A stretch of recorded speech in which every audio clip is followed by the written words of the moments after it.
it would amount to more than 8,000 kilometers. Now, such a complicated network of channels must be the handiwork of a major river, a river coming from the Himalaya. Only from the Himalaya such a big rivers could bring channel. Next. Here you see, that is the picture I showed you. Multiple channels. Next. Now, this is, so to conclude all the thing, my deduction is that that river that existed comprised two branches. One, the eastern branch is this one, originated somewhere near Yamunotri. Bandarpunj really flowed in this direction. It is now called Tones, or in the past it's called Tamasa. It went like this and came here. And Shatrana, Haryana. This is eastern branch. The western branch originated at near Kailash mountain, flowed, and this is used to join together near Shatrana. Shatrana is near Patiala, just 25 kilometers from. So earlier in the past it was Kshatrudru, now it is called Satluj. So together they meet and then they constituted the river Saraswati, or now it is called Ghaggar. At this spot, suddenly the channel becomes 4 to 8 kilometers wide. And all through it remains as wide, but in this place it becomes 14 kilometers wide. Next. Next, please. So this is Mount Kailash. Next, in Tibet, here. Next to it, there's Mansarovar Lake, and next to it, Rakshastal or Rakastal. From here originated that western branch of the river Saraswati or Satluj. Flowed all this for 1,000 kilometers. Next. Here it is this Rakshastal. Next. And enters Himachal Pradesh through this gorge, Satluj, or then enters the plain, Dibukus into the plain near Ropad, at this place. And please back, please. And you will see that river flowed down south straight. Next. It flows down south straight through Patiala. Next. Another one is Bandarpunj mountain, the eastern branch. Next. From there, from the Harki Dun glacier, Harki originates now the Tones of Tamasa, eastern branch. Next. Flowed throughout this glacial valley. Next. Then enters into the Shivalik plain. Instead of flowing south, it flows to west in a broad stream like this. It flows through what is called Batar channel, comes here like this and enters the plain. Here. Next. Here. It comes like this, and then the 2 meters. Next. So this is western branch, eastern branch comprise the river Saraswati. So together, you can imagine the discharge was enormous, greater than the discharge of Ganga today. Here, the satellite picture shows this kind of picture. Next. Here, one branch, second branch. First, I will give you some proof. If I am not just, you may say that it is just a flight of imagination. I would like to give you the proof of the existence of this thing. First, let me see this one channel. Next. And if you see, resistivity surveys carried out by the scientists show there is a body of 40 meters thick in the column of about 200 or 200 meters, which is a very water bearing. In other words, aquifer, in which water bearing. So, at the depth of, and it is just below the river Markanda. Next. And in the bed you will see there are sediments which or rocks, or small pieces of absolutely rounded piece of the rock, not derived from the Shivalik or from the hills around, but which have come, which are all metamorphic rocks, which could not have come from nearby. They are all occur in the interior Himalaya. So the sediments, these pieces must have been brought there and deposited by a river that originated in the great Himalaya, in a snowy mountain. Next please. And now I will talk about this branch. Yeah, next. And again, the IIT Kanpur scientist shows that the channel is almost 12 kilometers wide, and there are many bodies which could contain sediment rich in water. But the most important thing is, in this sediment, when they studied the sediment, they found silicate minerals. Silicate minerals of the, and the strontium ratios, neodymium isotope, strontium isotope ratios, neodymium isotope ratios showed, I don't want to go into detail, it is 0.74 to 0.73, and another one neodymium minus 14 to 1970. Those silicate the ratios conclusively proved that this silicate mineral contained in this sediment, as I said, almost 343 wells were dug to investigate that thing. So the age is from 150,000 to 64,000. There was a continuous flow of a mighty river in this place. After 6.64 million, 6,400 years, the decline was there. Next, please. Yes, as I said, the strontium ratio, you will see, to conclusively prove that they were all, they are very much similar to the minerals which occur in the alluvium of the Ganga, in the sediments of the Ganga. So the river which deposited it must have, like a Ganga, come from the Himalaya. Next, please. In the middle reaches also you will see the same thing. In the middle reaches mean in the middle Haryana region. Next. Yes, another thing that it shows in that water continued, please backside. Here too they showed the same situation, but here the evidence was that the sediment, water flowed even in the period 5,300 to 4,000, 5,900 to 4,300 years ago. 5,009, later 6,000 to almost 4,000 years, water used to flow through in Haryana. Next. In Kalibanga, well, forget, next one, please. You will see in Kalibanga also, Kalibanga is at the border of Rajasthan and Haryana, archaeological site. Next. You will see the sediments contained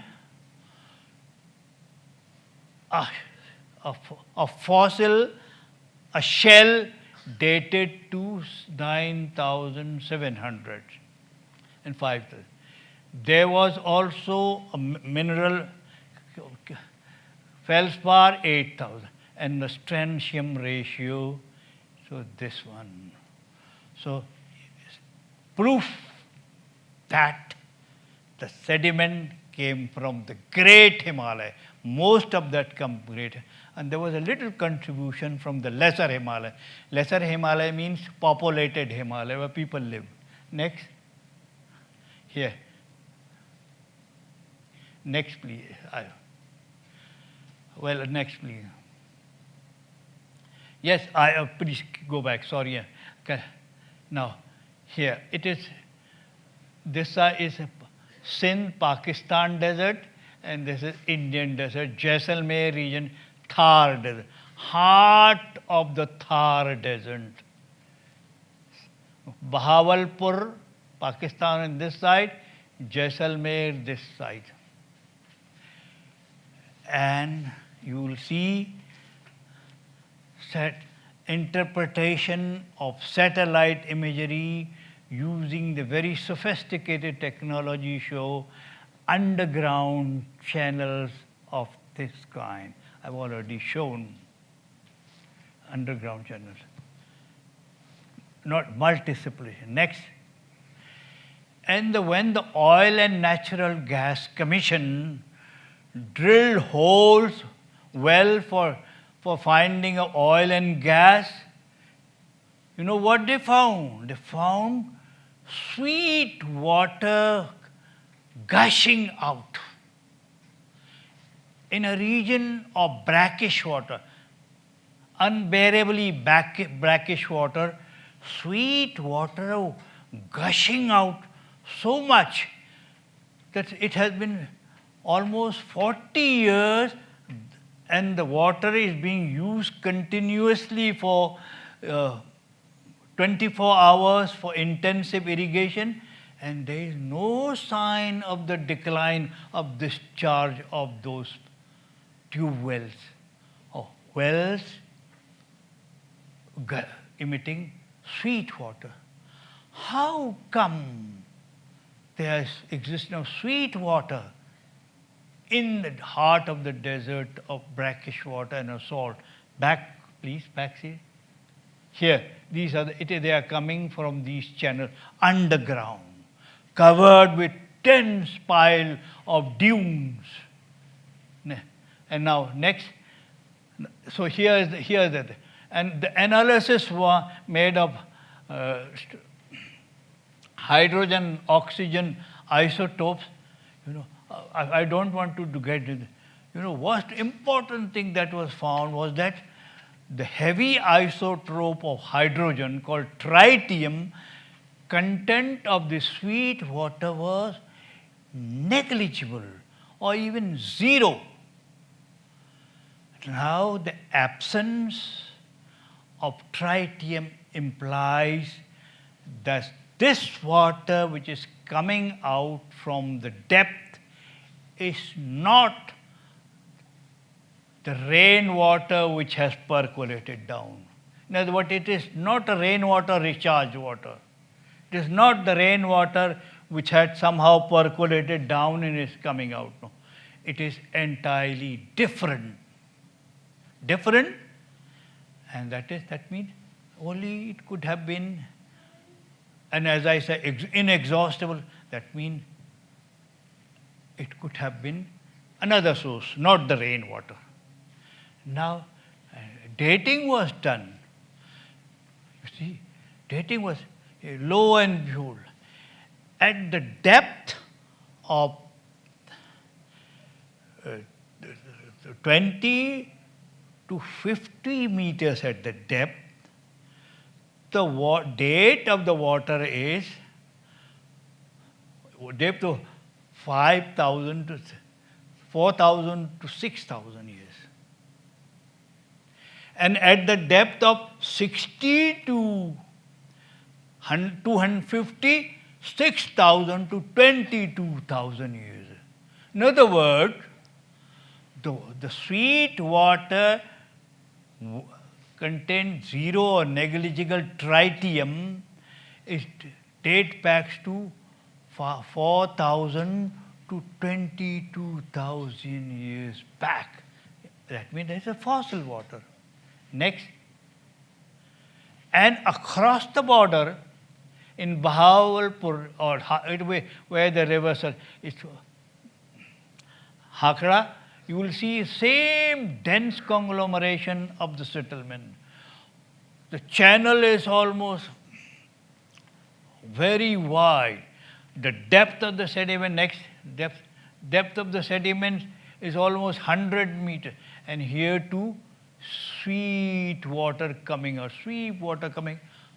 What is the age?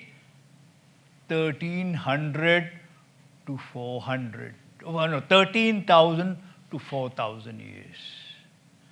So again, fossil across the next.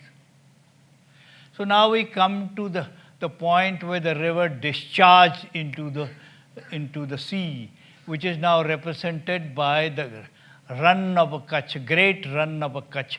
You know, Run is a part in northern part of Kutch, which is submerged underwater during rainy season. Until the historical time, the big ship used to come up to this place, up to the Dholavira, it used to go, up to the historical time. British historians have recorded that thing, but now it is just a mass of black clay and tidal flat deposit. So this is. Now next, if you look at the picture, this is the kind of picture. You will see within that sediment, you will see clear evidence of existence of distributaries, end of the river, flowing down many channels, discharging in the sea.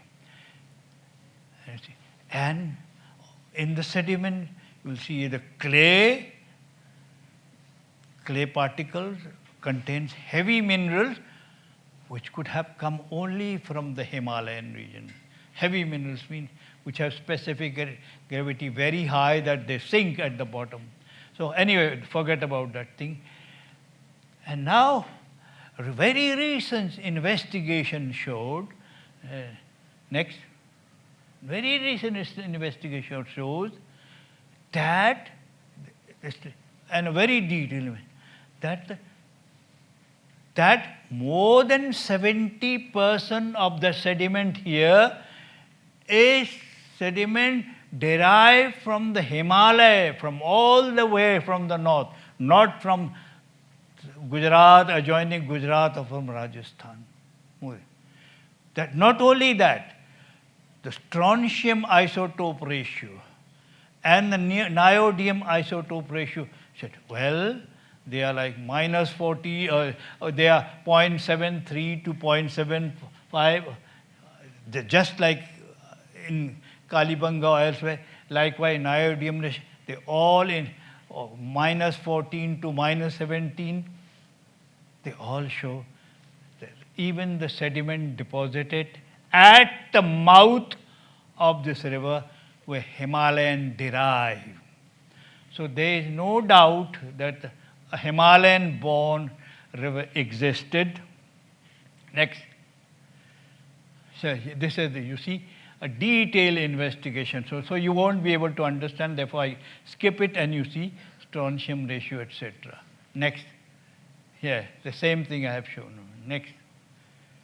So there is no denying a river existed. This is the kind.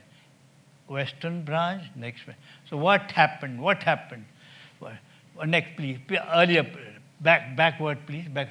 And I would like to tell you something about the tectonic condition or crustal disturbances in this region. Next, you will see as a geologist, it is driven by a multiplicity of gently dipping force. Not one, not single, multiplicity, cut into slices. Not only that, most of them are very active. Active means they have been registering movement on it for the last almost 1.5 lakh years. Particularly, I would go in the last 10,000 years of the Holocene period. Registering means movement. What kind of forward, backward, sideways, up and down, etc. So, in such a situation,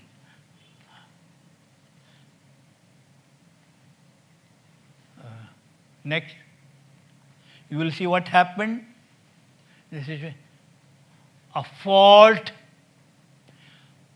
appeared. The crust broke up along this fault. This part, western part, rose up 20 to 30 meters. Simultaneously, it moved northward by about 5 kilometers. So,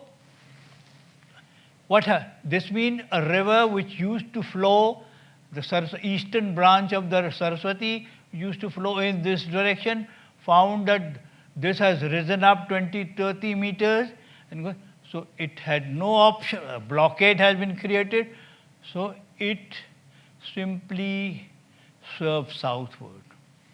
Of course, it happened gradually, so it found a way across and turned.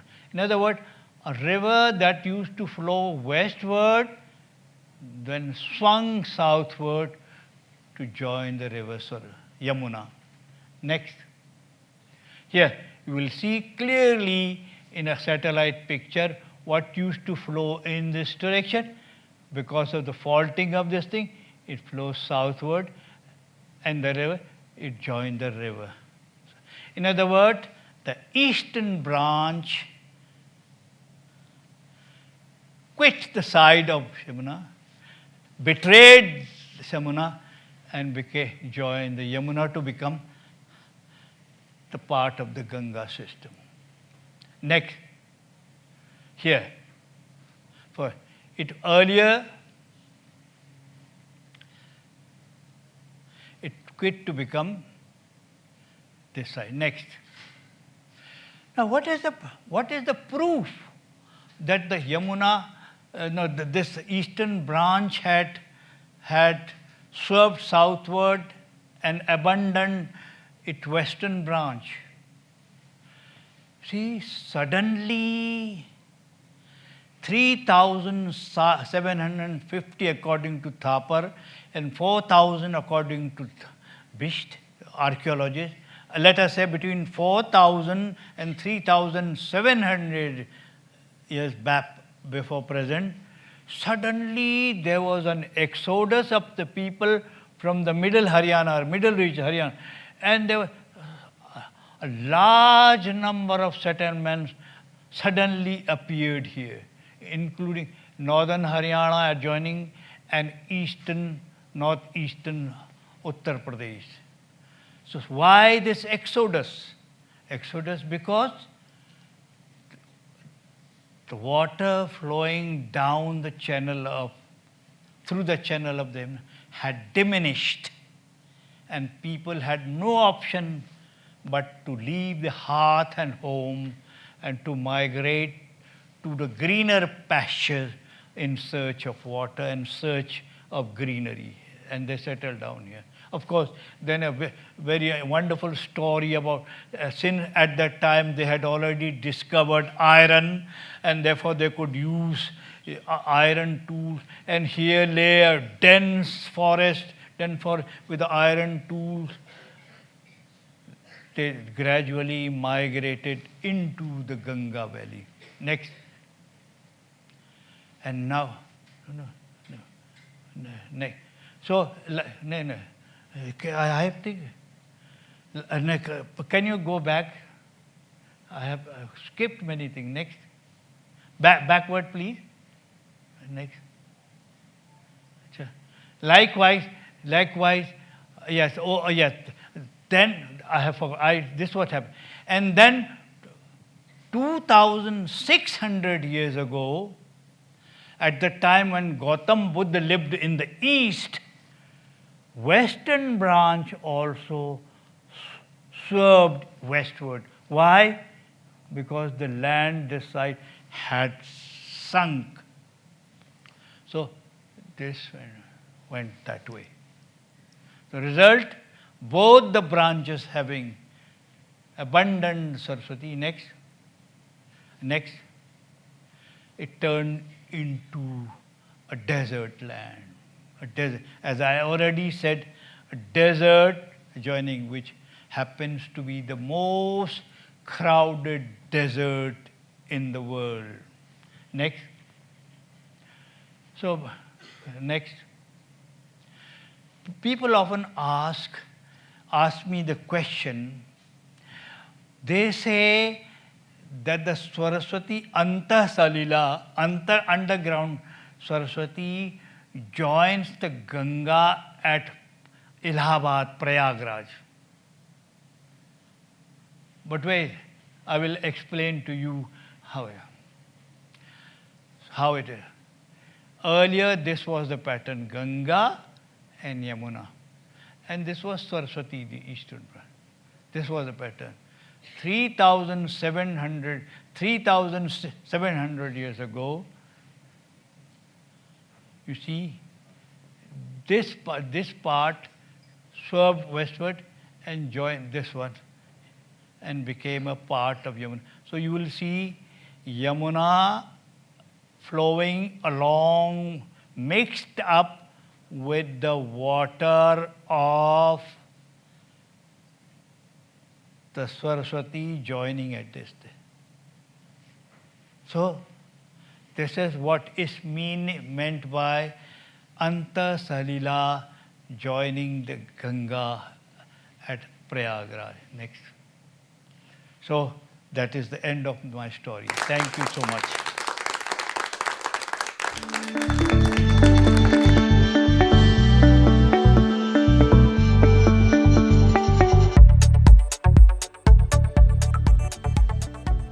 At the end of the thing was then question answers. And then I realized that amongst, they were all used to ask me, when I mentioned about the Swarswat, in this lecture I also mentioned Swarswat, the people who had come from all the way from the land of a Saraswati and settled down in the coastal Karnataka. There were a lot of questions about the thing. So I realized that among the audience, a large number was also of the Saraswat people who were keen to know about the history of the rivers they had left long, long ago.